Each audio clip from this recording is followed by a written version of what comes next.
Headlines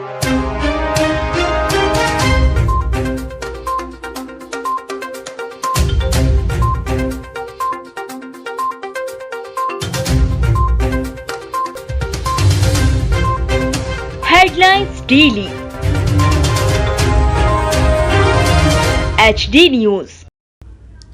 हवा बंगला cat road स्थित श्री हरिधाम आश्रम पर शिव महापुराण कथा एवं महामंडलेश्वर घनश्याम दास जी महाराज की मूर्ति प्राण प्रतिष्ठा महोत्सव के पहले फूटी कोठी से कलश यात्रा निकाली गई। कलश यात्रा में बड़ी संख्या में मातृशक्ति शीश पर कलश धारण किए हुए चल रही थी। इस दौरान भजन मंडली एवं गरबा मंडली भी माहौल को भक्तिमय बनाते हुए सभी भक्तों को शिव महापुराण कथा के लिए आमंत्रित करते हुए चल रही थी।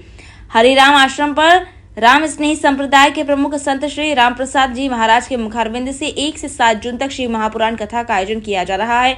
मुकेश ब्रजवासी एवं पवन सिंघल ने बताया कि 31 मई को कलश यात्रा समापन पर कथा स्थल पर सुखदेव दास महाराज की अगुवाई में लोक माता देवी अहिल्या की जयंती पर उनकी मूर्ति पर माल्यार्पण भी किया गया। इस दौरान भक्तों ने शिव भक्त लोक माता देवी अहिल्या के जयकारे भी लगाए। शिव महापुराण कथा के पूर्व निकली कलश यात्रा का मार्ग में अनेक स्थानों पर विभिन्न मंचों से जोरदार स्वागत किया गया। संस्था ओम के तत्वाधान में स्वर्गीय ओम प्रकाश अग्रवाल के पुत्र गौरव अग्रवाल की अगुवाई में निवास के बाहर विशाल मंच लगाकर कलश यात्रा में सम्मिलित भक्तों की जोरदार अगवानी की। इस दौरान सभी भक्तों को शरबत, फल एवं ड्राई फ्रूट वितरित किए गए। संतों पर पुष्प वर्षा कर उनकी अगवानी भी की गई।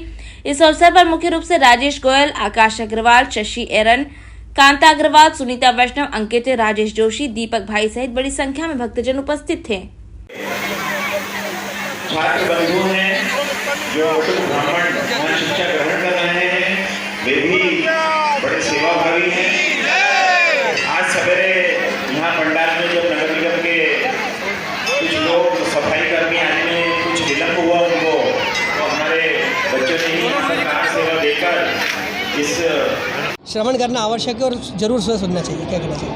शिव महापुराण जो है ये हमें प्रतिकूल परिस्थितियों में भी कैसे हम आनंदित रह सकें, प्रसन्न रह सकें, इसकी प्रेरणा देते हैं। क्योंकि जीवन में हर व्यक्ति के जीवन में अनुकूलताएं प्रतिकूलताएं तो आती है, लेकिन प्रतिकूलताओं में आदमी रोना शुरू कर देता है, अनुकूलताओं में हंसना शुरू कर देता है। शिव एक ऐसे देव है कि जिनका देखा जाए तो सारी प्रतिकूलताएं उन्होंने झेली है और फिर भी वो जो है सबको प्रसन्नता का संदेश देते हैं। तो शिव पुराण हमें जिंदगी जीवन कैसे जीना चाहिए उसकी प्रेरणा देता है। इसलिए हरिधाम में आयोजन है, इसको लेकर क्या कहना चाहिए? हाँ, हरिधाम में आयोजन जो किया जा रहा है महाराज जी के सानिध्य में, तो ये दूसरी कथा हरिधाम में मेरी हो रही है। पहले भागवत कथा हुई थी और अभी शिवपुराण हो रहा है। और आज के संदर्भ में शिवपुराण एक जीवन जीने की कला का माध्यम है और कला से जीवन जिए इसकी प्रेरणा देते हैं। हरिधाम में जो सेवा के कार्य चल रहे हैं उसके उपलक्ष्य में ये कथा हो रही है, तो ये सेवा के कार्य खूब आगे बढ़े, ऐसे मंगलता। गुरुजी, जो हरिधाम में शिव महापुराण का आयोजन किया जा रहा है, कितनी तारीख से कितनी तारीख तक रहेगा, किस समय क्या रहेगा और भक्तों के लिए क्या संदेश है? श्री गुरु महाराज की मूर्ति प्राण प्रतिष्ठा के उपलक्ष्य में शिव पुराण कथा हो रहा है और हमारे यहाँ संस्कृत विद्यालय चलती है। वो संस्कृत विद्यालय के उत्थान के लिए आज कलश यात्रा के साथ में शुभारंभ हुआ है। कल से 3 से 6 कथा होगी प्रतिदिन। 1 जून से 7 जून तक की कथा है और प्रसादी है। यहाँ पे हमने देखा देवी अहिल्या की प्रतिमा भी लगी हुई है और कल 1 जून को उनकी जयंती है। आज देवी माता देवी अहिल्या का जयंती है। उस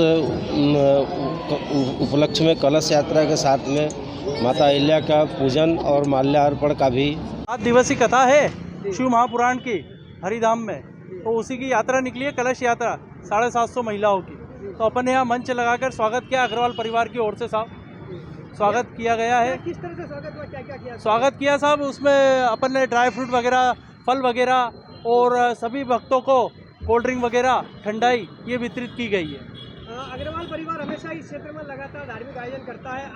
आज भी यात्रा का स्वागत किया, क्या कहना चाहेंगे? किस तरह से परिवार को प्रेरणा मिली है पितरों से, अपने पितरों से क्या कहना? हाँ साहब, ये हमारे पिताजी लगातार करते रहते थे, प्रति वर्ष होता था जब भी कथा होती थी हरिधाम में, तो उसी परंपरा को हम आगे बढ़ा रहे हैं। ओम प्रकाश जी अग्रवाल पापा जी करते थे, हम उसी को सब आगे बढ़ा रहे हैं।